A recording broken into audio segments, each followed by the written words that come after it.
It's Crowd Boy, yeah.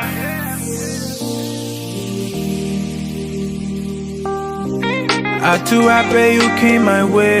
Oh, da. Soon on they break like your face, I wanna see. I just wanna be loving you, like just how I wanna be. I will ride for you like gange. Now I want you, you not pamble. I love you, don't tante. Oh, got me singing like morning, oh, morning, baby. I just wanna sing morning, oh, morning, baby. Wrote a song for you, yeah, yeah. Morning, oh, morning, baby. I'm in love with you. Morning, oh, morning, baby. When you smile, the whole world freeze. Oh, da.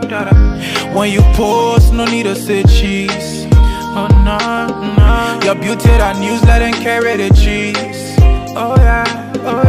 No competition, you take it with ease. Put that, you know, put that on my heart, oh.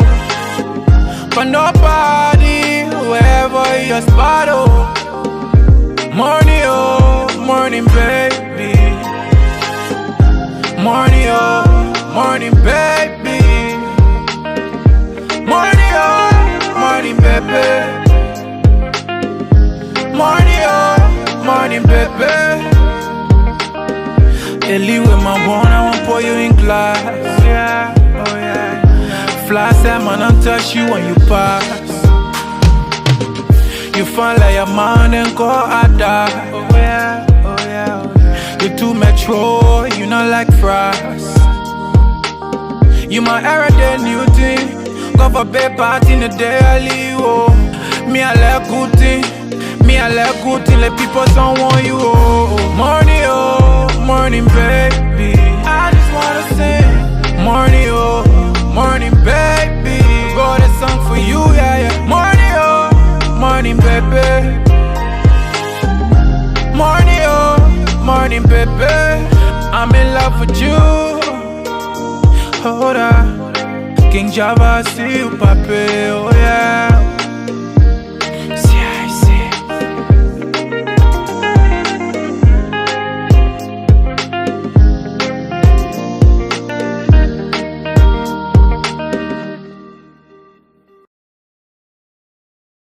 D12 on the beat. All I do was win. All I do was win. Born to win. I say I was born to win. Born to win. I say I was born to win. All I do was win. All I do was win. I say I jump over you. Now hold you deep by me, I jump over you. I say I jump over you. Now hold you deep by me, I jump over you. They will see it. I say they will, yeah. So you forced to let me. You not let me say you forced to let me. You forced to let me. You not let me say you forced to let me. Jehovah bless you, no man can cross you. When Jehovah bless you, no man can curse you. When I can go here with you, and when I feed in it with hurt. When I need it with you. Yes, sir. All I do was win. All I do was win. Born to win. I say I was born to win. Born to win. I say you was born to win, yeah. All I do was win. All I do was win.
T12 on the beat. All I do was win, win, win, win, win, win, win, win, win. All I do was win, win.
So, and we would take questions, comments, suggestions from everybody who's listening. So let me first of all start by apologizing for us starting a few minutes late. Those who know me well know I like to start on time, and I'm disciplined in that and many other ways. So my apologies for the slightly delayed start. Let me also remind you that in our first podcast, we shared with you our background, upbringing, growing up in the Point 4 area, and then FIAMA, going to demonstration, and then CABA, working at LBDI. We talked a little bit about my international business experience, just to give you some context. And then we touched on many other topics last week, primarily taking your questions, comments, and suggestions. But the first thing I want to talk about today is this whole, hoopla around the CPP. Let me say in this very public and fashion and direct manner that I, Alex Cummings, on behalf of the ANC, so I personally and the party, we are committed to the CPP, the collaborating political parties. I may have said in last week's podcast or in other public discussions that it was unrealistic for us to think we'd come together and sing Kumbaya right away. There was always going to be some challenges, some storming. It's unfortunate it was public, but we in the ANC are again committed to the CPP. It's in the interest of our country and in the interest of us holding together to make sure we bring good governance, economic development, and prosperity to Liberia. So we're very committed to that. I want to call on all of my supporters and all supporters of the ANC to let's step back. Let's take some of the heat out of the conversation. You know, we've tried to set a new bar in political discourse in our country. And I implore you, I encourage you to let's keep at that level. Let's not get pulled into the gutter. It's not constructive, it's not helpful. The presidential election is over 4 years away. Let's focus on the challenges of the Liberian people. Let's focus on working on the framework and the processes that will make sure the CPP works. Let's just get the emotion out of this. And while I can only influence partisans and supporters of the ANC, I implore all the partisans of the CPP parties to let's focus on our people. Let's focus on Liberia. Let's focus on what we have in common and not what separates us. And I'm hopeful that going forward, starting right away, we can shift the focus from the personalities, we can shift the focus from who wants to be president or not. That is not relevant today. What's relevant today is the challenges faced by our people, our families, friends, colleagues, and that's where we want to focus. So with that in mind, let me share with you some of the things we've been doing in that regard. As I've consistently said, you know, we are not the government. We don't have the resources that's at the disposal of the government. But we, in our own small way, as a family and as a party, are trying to address where we can, and given our resources, we're trying to address some of the challenges faced by the Liberian people.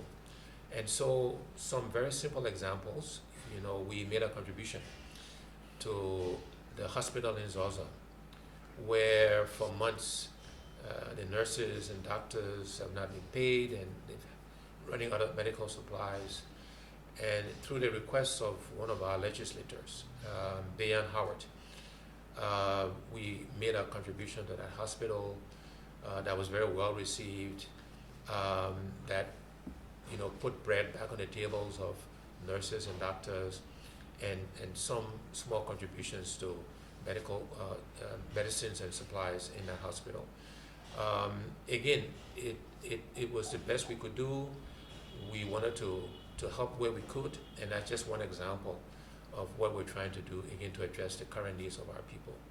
We similarly, you know, made an announcement in Nimba, at the Nimba County Community College, that we will make a contribution to build classrooms for science and technology program that is starting there.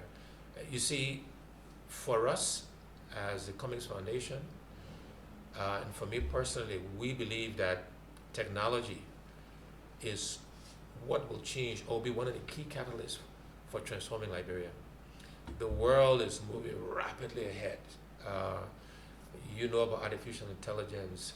You know, Google just announced they've developed this quantum computer that will do calculations that would have taken, I don't know, 5, 10 years, whatever, order of magnitude, big difference. And we have to start to train our young people who have the raw intelligence, the raw IQ, to also participate in this new technology world.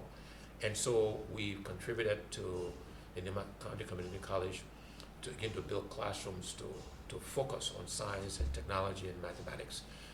So in a small way, to help prime the pump or propel and encourage Liberians in that area. You may also know that the Cummings Foundation also has decided to narrow its focus to education, and more specifically to science, math, engineering education, for the same reasons. We want to encourage Liberians and our young people to focus in that area, because again, it will be one of the key catalysts for how we can transform our country. Technology, as you know, is impacting everything. It's disrupting everything. And as we talk about things like agriculture, technology will disrupt that, will change that. And we can leapfrog if Liberians are trained and focus on that area. So another example of what we're trying to do to help. You may also know that we are sponsoring an entrepreneurship summit, November 14 and 15, here in Monrovia, where we want to help entrepreneurs build their skills to take them to the next level. Entrepreneurship will be one of the additional catalysts that will change our country, and we want to help existing entrepreneurs propel their businesses, give them skills that will help them grow and expand their businesses, create jobs. One of the biggest challenges we have in Liberia is the lack of employment, the lack of jobs. And so we've started this initiative. I'm happy to say we're oversubscribed in terms of people wanting to participate and attend. But we are very excited about it. We've got Liberians and a few non-Liberians coming to hold master classes and workshops to help young Liberian entrepreneurs. We also have a Shark Tank-like program where businesses will make a pitch for investment in their businesses, again to help, because financing is a big constraint to expanding businesses, especially for small entrepreneurs. And so we'll have a Shark Tank-like program. They will make a pitch, and we'll pick 2 businesses that will provide funding to help them grow and expand their businesses. So very excited about that. And then we continue to, work on solutions for the challenges faced by the economy. As you may know, Liberians are struggling. The economy is in very bad shape, and I always like to be fair and balanced, that changing and transforming the economy and doing the things necessary will not be easy. It's going to be tough. There are some structural challenges we have that need to be addressed and need to be fixed, and I never want to give the impression that it's easy, that you just, by the stroke of a pen, change these things. But what I will say to you, that it can be done, and we have to start that journey. We have to start making those tough calls. We have to start making choices on where we invest the meager resources we have as a country. We have to start focusing on how can we grow the revenues of our country. So what are those revenue sources? Where can we extract more revenues without putting the burden on the Liberian people? And how can we grow it? How can we protect it? Where are the leakages? Where does the stealing and the corruption occur? How can we plug those holes, right? So the money can be redeployed to help Liberians and to move the country forward. What are those tough choices we have to make where we cannot invest today, but we're going to invest? So for example, we should be making the resources available to areas that generate revenue. What do I mean? To be a bit more specific, we should be making sure the people at the Liberian Revenue Authority have the resources they need to effectively collect revenues for our country. We need to be looking at, because we're still dependent on the extractive industries, meaning iron ore, meaning gold, diamond, these things. We should be putting focus on how can we get more value from those areas, what resources are required so we can extract more value from those areas so we can redeploy in the right way. We get a lot of resources through duties and through the ports. Is there a different way to think about that? Rather than continue to increase tariffs and increase the duties, what about reducing it, allowing more inputs to come in, and so you're getting more cash off a wider base? I often say that many people, Liberians included, prefer to have 100% of $1 rather than 50% of $10. What does that mean? It means you prefer to have $1 than to have 5, right? So if we think differently about duties and tariffs, and recognize that sometimes by actually reducing those rates, you encourage more things to come through, and by more things coming through, you actually make more absolute dollars that you can redeploy. That kind of rethink needs to take place, because then the products sold are cheaper for our citizens. That means they can afford to buy more. That means more things come to the port, and that means the government collects more revenue, as opposed to keep increasing tariffs and customs duties, etc. So a rethink of these things is what will help drive our country forward. We keep doing the same things and we expect different results. Definition of insanity. You've heard me say that over and over, but it's a record, it's a saying or statement I will continue to make, because I think too often we continue to do these things, and somehow we expect things to change and to be different, and that is not going to be the case. So let me stop there. Let me take any comments or questions or suggestions that have come from all of you, and we'll respond to those. And if not, we can continue to talk about some other areas that I have some passion for, and areas we're looking at in terms of how we can today, begin to impact the lives of Liberians in whatever small way we can. So, Mariah, are there any comments or questions that have come through so far? Yes, we have a few. Jeremy Bajue wants to know why you're not on any social media platform, but you just said you believe in technology. It's a similar question that I alluded to, I think, the last time, that because I believe in agriculture, does that mean I should be a farmer, right? I use technology to do most of my work. But it doesn't mean I have to be on social media. Does that mean I don't believe in technology because I'm not on social media? I get all the information I require from social media through other means. But because I'm not an active user, doesn't mean I don't believe in technology. So the idea of equating being on Facebook with therefore means technology, I don't subscribe to. It is one way to do it. It is not the only way to use technology. The other question is from Jack on. He says, okay, so Willem Carter wants you to clarify you working for LPDI. He doesn't believe that you work for LPDI. I don't know how to clarify that. It's true, I did. Elias Salibi was the president of LPDI at the time. David Vington was my boss's boss at the time. At the time I worked with LPDI, the controller was a Haitian. His name was Titus. The general manager was I think from Bangladesh or India.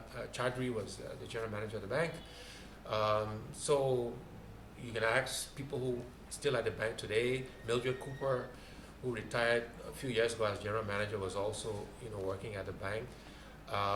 So yeah, you check the records. I did work at LBDI. John Bond says, we haven't gotten any official apology from Mr. Yue on the derogatory remarks against you. Do you expect one from him, or are you just going to let it go as always? Look, I'm going to let it go. I don't. Again, I want us to try to depersonalize this thing because it's not helpful. It's not constructive. People think because I don't yell and scream and I don't attack and say derogatory remarks about people that somehow it means I'm a pushover. I can say to you that you don't achieve the level of success I did in corporate America by being a pushover, by not having a spine, by not being tough.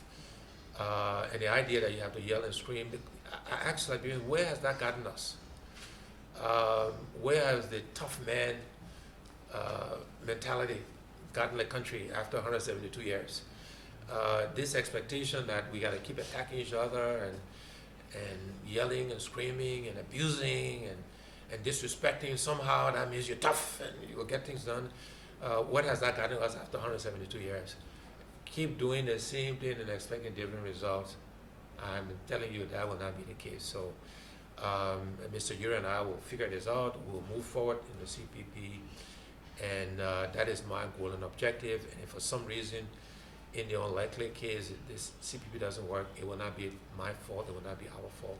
But I believe it'll work because I think we all understand the importance of what it means to our country and to our people.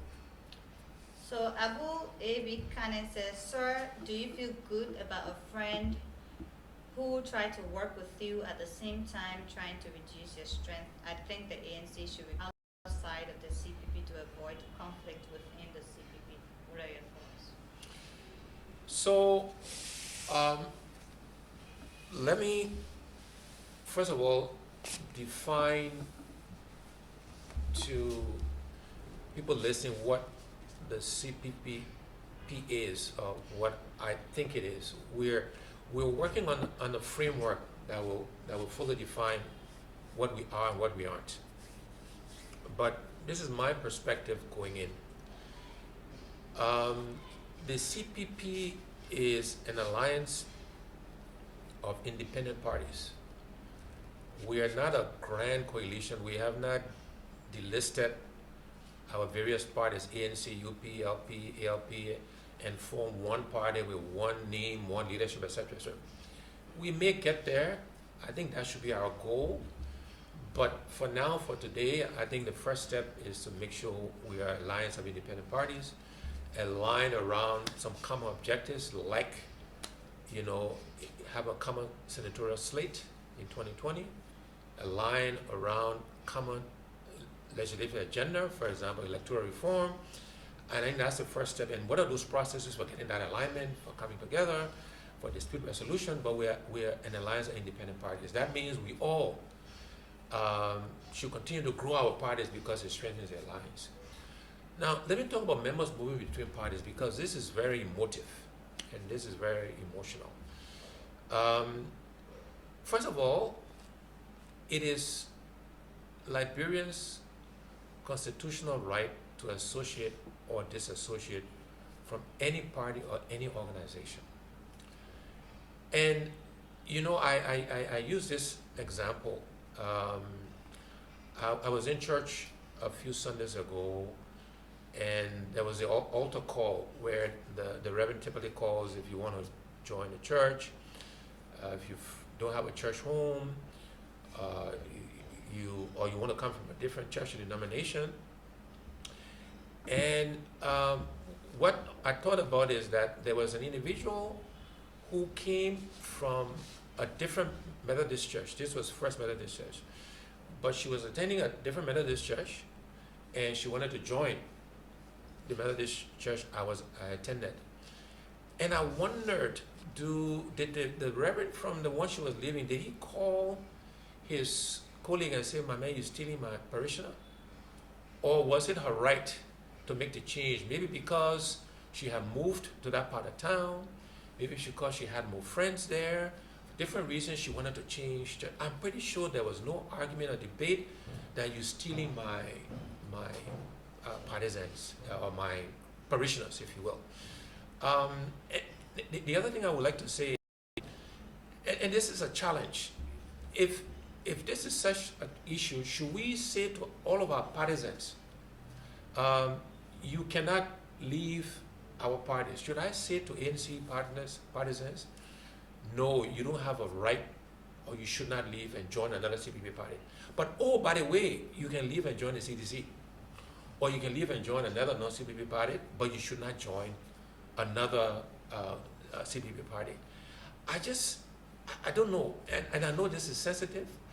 I know we'll talk about it and try to find some way to resolve it. I think when people are leaving political parties, people should ask themselves, why are they leaving? There's this narrative that somehow we're giving people money, and I'm telling you that's not true. People on the other hand call me cheap too, so I don't know which one it is. But I know it's sensitive. I know we need to resolve it. But I just remind people that people make changes within organizations, within denominations. People leave, one religion and go to another, or one church and go to another. We're in the same denomination, and they change churches for different reasons. I use that as an example because it clicked when I saw this happening.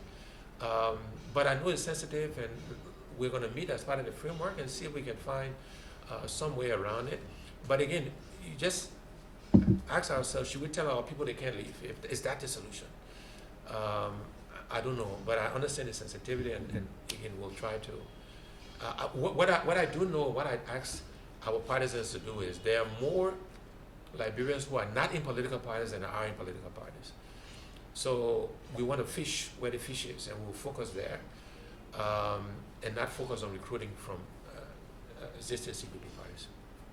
So long answer to your question, but I know there's a lot of sensitivity, and I wanted to try to fully address it. Royal wants to know, says, I believe you're able to change the education sector in Liberia, but please can you tell us how are you going to do it, seeing how bad the sector is? Thanks. Yeah, look, there are many things we need to do to change the educational sector. The first thing I would suggest we need to prioritize, because education is broad, right?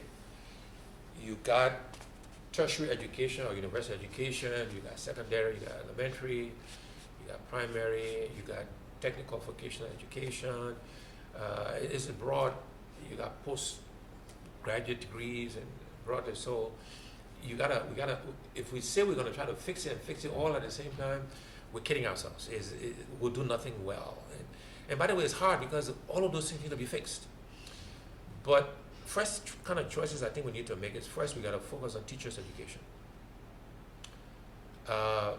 Unless we have trained, qualified, well-paid teachers, almost nothing else matters, because they will be imparting bad information, bad knowledge.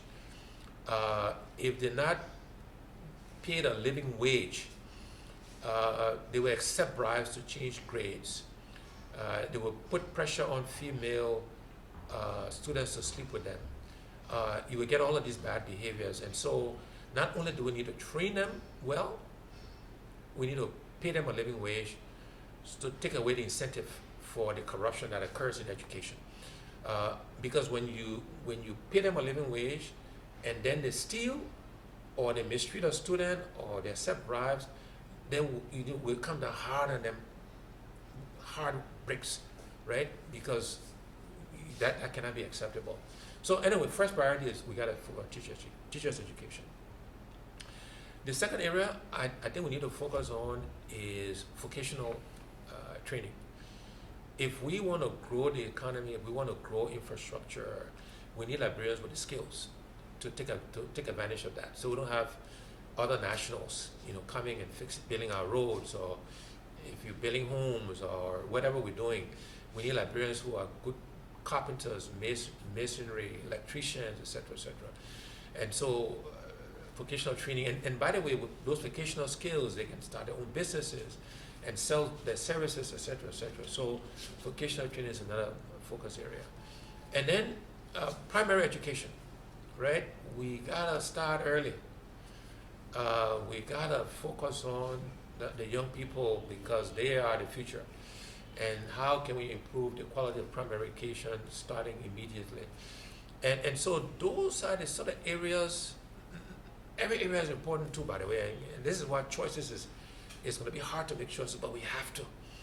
And I would start there as a means of beginning to improve our education system in Liberia. And again, of course, I mentioned the need for science and math and technical education, given where the world is going, and Liberians are being left behind, and we want to focus on that area very specifically. Okay. People's son Ji Yon wants to know, what is your subjection on We Are Step Down?